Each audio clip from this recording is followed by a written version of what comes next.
I met Qiongyu Huang at the National Zoo to hear about their mission and get an early look at the pandas before the zoo opened. When you come out here and you get a glance at these wonderful animals, talk to me about the feeling that it engenders in you about the work that you do. I mean, I'm just one of many panda fans. I think I share the same kind of feeling when I see them. It's just warm and fuzzy feeling inside, and then just genuinely very happy and excited to see them. Qiongyu Huang is a giant panda biologist and physical geographer. His current work focuses on assessing the impacts of climate change on giant pandas. So how would you gauge the giant panda population in the wild right now? I mean, what does it look like? And also maybe you can talk about just how far we've come, because as you mentioned, it was at the edge of extinction at one point. Yeah, so we have seen a steady growth of the wild population. I think the last survey the Chinese government did over 10 years ago was showing that they have over 1,800, more than 1,800 individuals surviving in the wild. So we have seen a really positive growth, like decade by decade.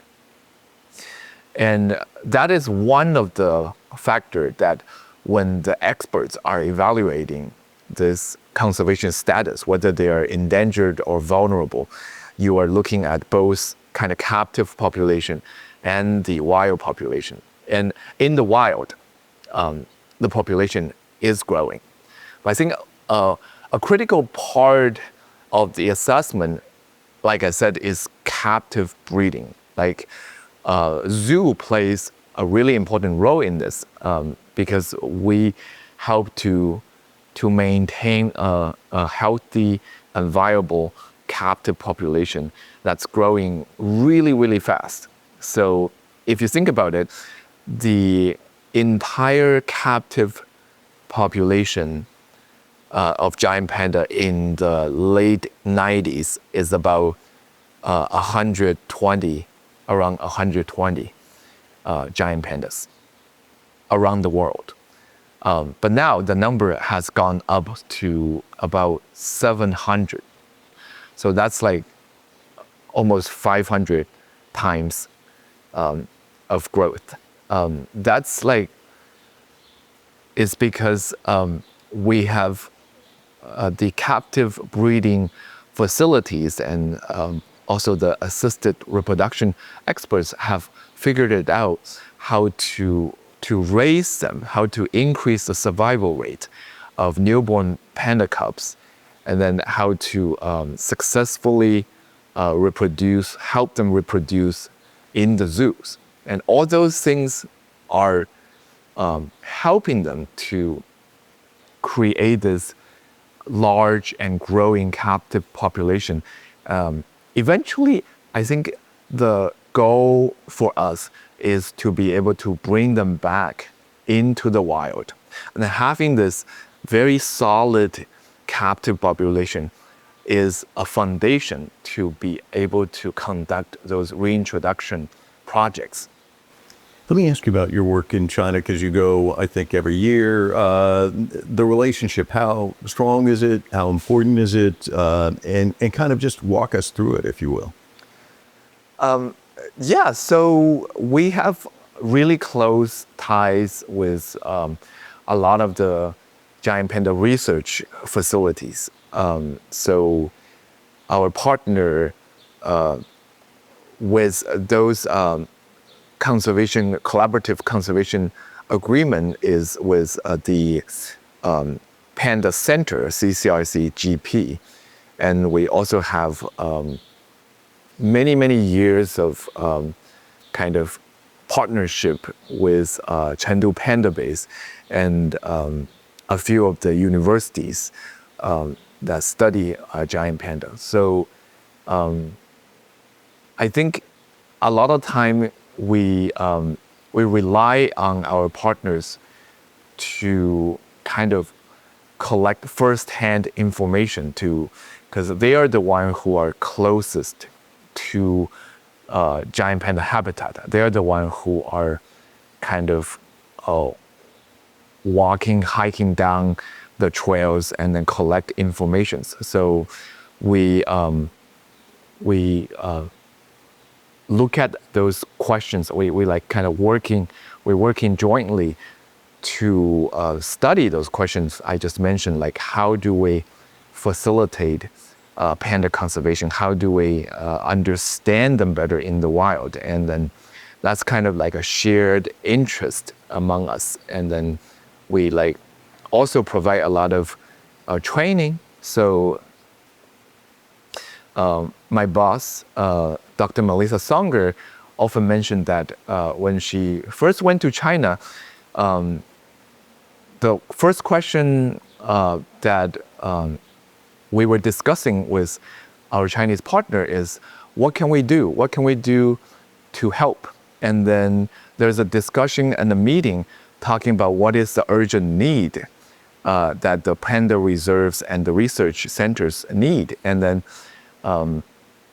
we gathered information that people really like to have training on, for example, software that making maps or software that visualizing spatial information. So that's what Melissa did. She had taught workshops for like over a decade. She was in and out of China, just like conducting those workshops.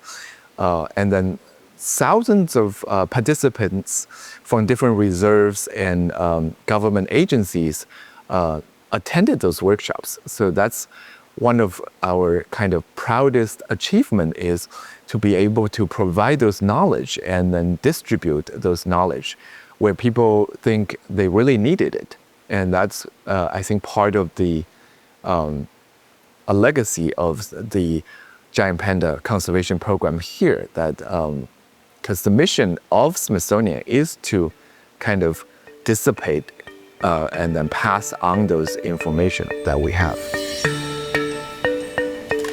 Baoli and Qingbao, the two pandas that arrived at the zoo in October of 2024, each have distinct personalities and have already been visited by thousands.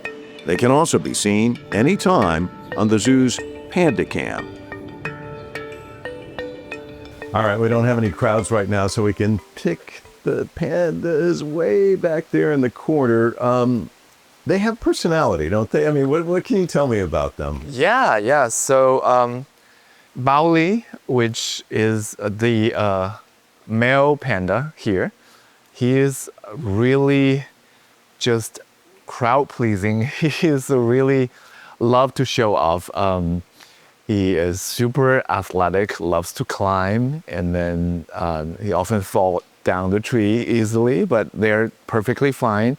They do that everywhere in the wild too. And Qingbao is the female panda we have, and she is a more kind of a introvert. She has her own kind of attitude. She would not be easy to be directed doing what keeper wants her to do. So yeah, it's a good example of move completely out of the shot. She's very stubborn. I think that's the word. Yeah.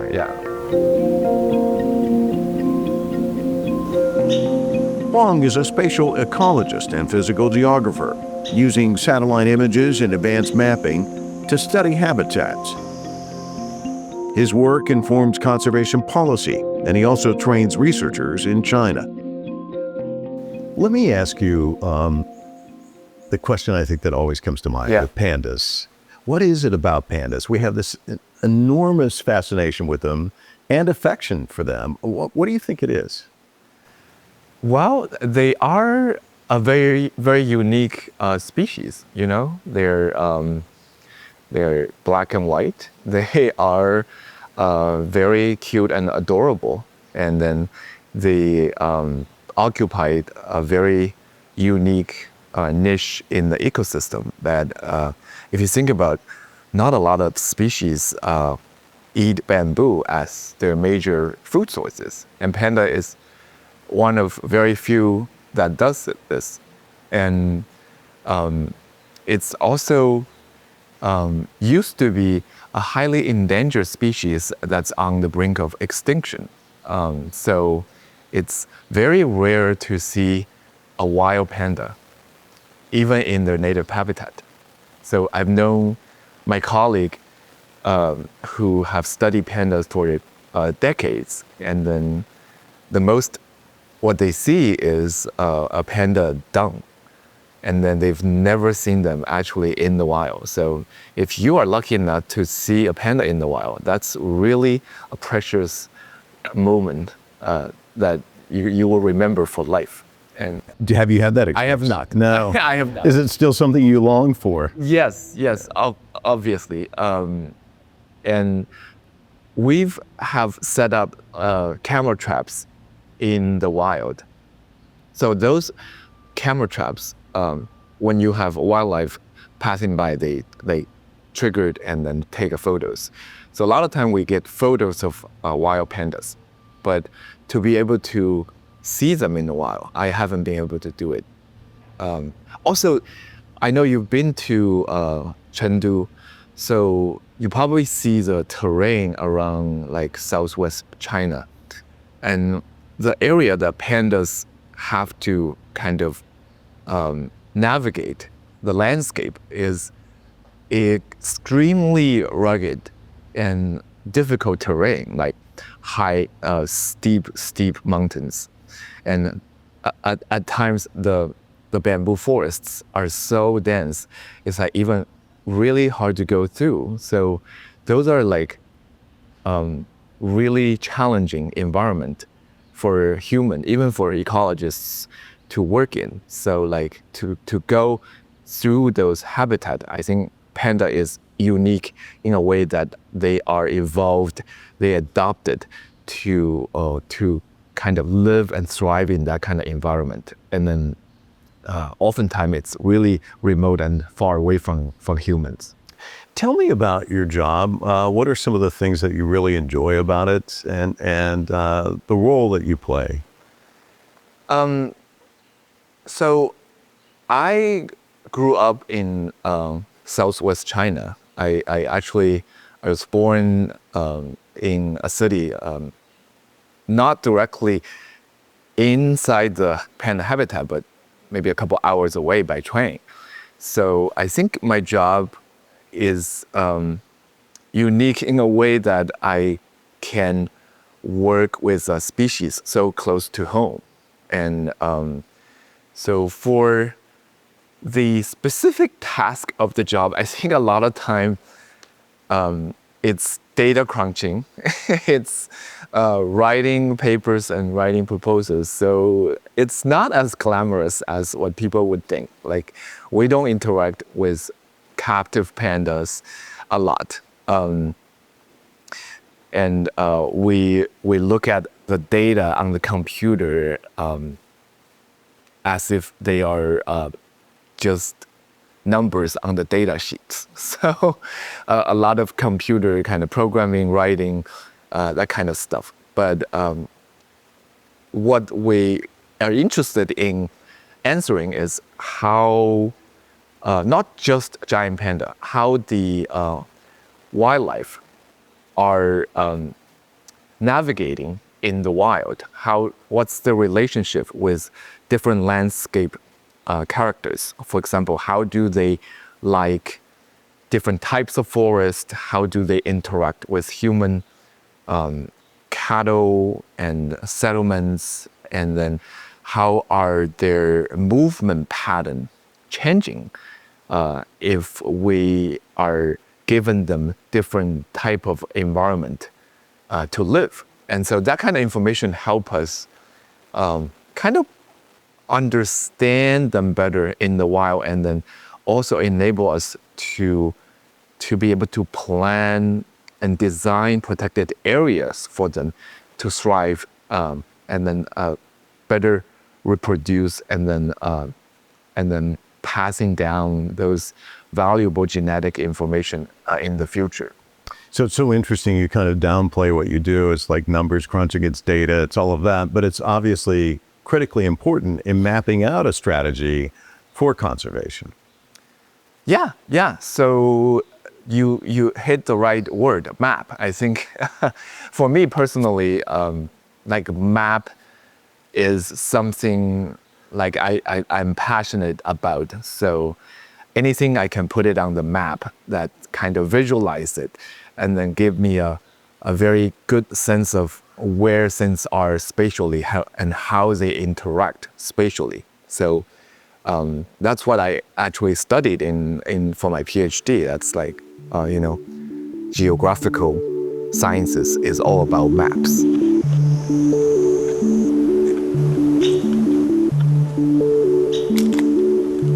Climate change remains a constant threat to pandas. Rising temperatures endanger the bamboo forests they rely on for food. You mentioned looking at their habitat, and it of course brings to mind the various threats, encroachment of people, climate change, all of that. As you look at, as you create this roadmap for success in the future, what are some of the threats you see out there? I think the biggest threat is still habitat loss and fragmentation. So we have made a lot of progress in the past couple of decades in terms of government helping to establish more protected area in China and kind of raising people's awareness of how important giant panda conservation is. But how do we balance? One side is the human development and the needs of the local population, right? There are villages who are there over a very long time. How do we balance their needs and the needs of conserving giant panda? I think that's still a very tricky question going forward. Climate change, where do you see that as an issue? Yes, of course. That is and has been always a major issue. And we anticipated there will be variability in terms of climate predictions and the model uncertainty. But this is kind of a big warning we are receiving that if we don't do anything with climate, the worst case scenario, a lot of the pandas will have nowhere to live. Their habitat will be reduced significantly. So that's something we are interested in kind of understanding more too. So the maps and the work you do, periodically, are you able to take a break, come out here and watch these two and think about the importance of what you do in terms of that legacy? Yeah. I enjoy coming here. Every time I think coming to see them is like coming to see a good friend, a coworker working at the zoo. But when we go to China, last year before we welcome these two, here we were able to go to China to visit and also to take some photos and videos of them. I remember going there and seeing Mei Xiang and Tian Tian, and also their kind of kids, or their grandkids. It's like really seeing an old friend who have moved away since, and then you are like kind of reconnecting with them. That's a really kind of touching moment. I think for our keepers as well, they've spent so long every day working with them and then taking care of them, and then suddenly they moved away, and then being able to see them in China being taken care of and then thriving back in their homeland, I think it's immensely satisfying moment for our keepers to reconnect with them. It's great talking to you. Thank you so much. Thank you. appreciate you guys